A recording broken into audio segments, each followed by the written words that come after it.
Adding and subtracting fractions. Have you ever been bowling? Did you like it? What was fun about it? What was difficult? Sam and his friend Mary love to bowl. Every weekend they meet to challenge one another. These are their scores from last Sunday. Mary is having a lot of trouble understanding fractions in her math class. Sam thought that using bowling as a model might help her. He began by converting their scores to fractions. Each score reflects the number of pins hit out of 10. For example, if Mary knocked down 8 pins out of 10, her score would be an 8.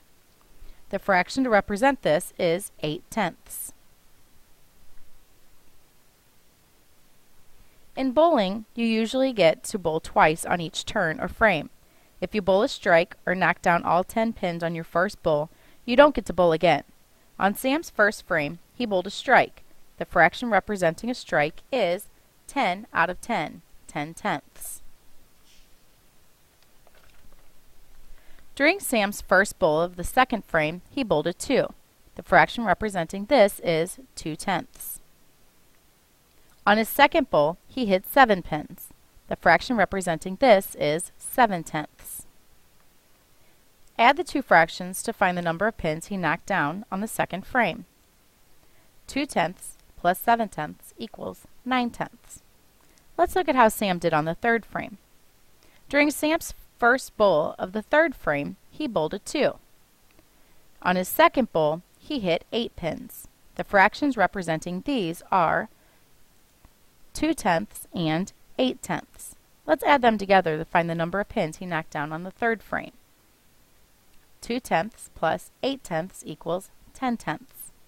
Continue finding the fractional equivalents for each of Sam's turns on your lesson note page. Pause to complete the problems.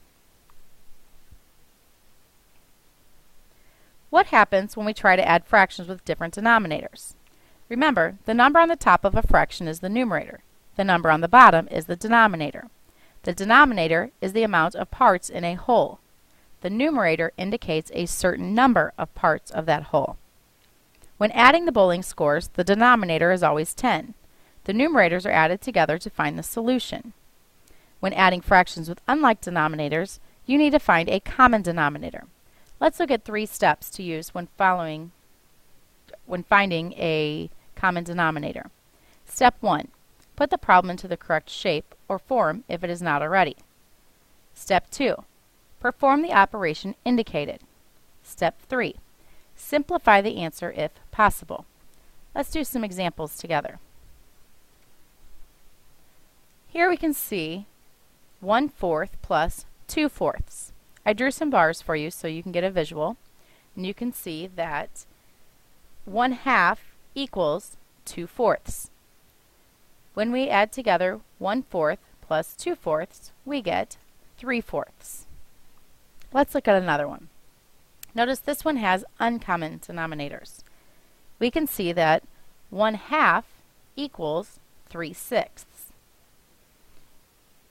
1/6 plus 1/2, we can see at the bottom, equals 4/6.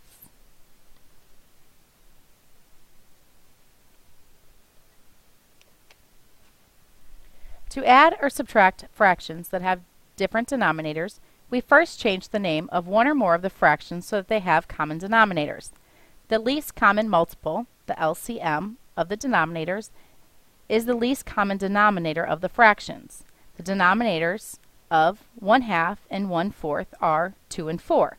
The least common multiple of 2 and 4 is 4. So the least common denominator for halves and fourths is 4. Example 1. Add 1/2 plus 1/4. Since 1/2 and 1/4 have different denominators, we change the name of 1/2 so that both fractions have a denominator of 4. We change 1/2 to fourths by multiplying by 2 over 2, which gives us 2/4. Then we add 2/4 and 1/4 to get 3/4. The answer is complete on this one. There is nothing to simplify. Let's look at example 2.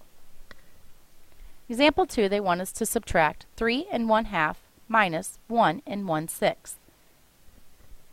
We work with the fraction part of each mixed number first. The denominators are 2 and 6. We can change halves to sixths. We multiply 1/2 by 3/3 and get 3/6. Then we subtract and reduce the answer.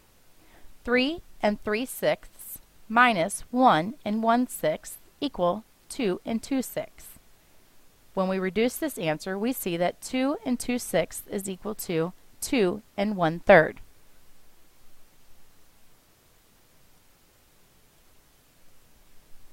Here are some lesson practice problems that I want you to do on your own.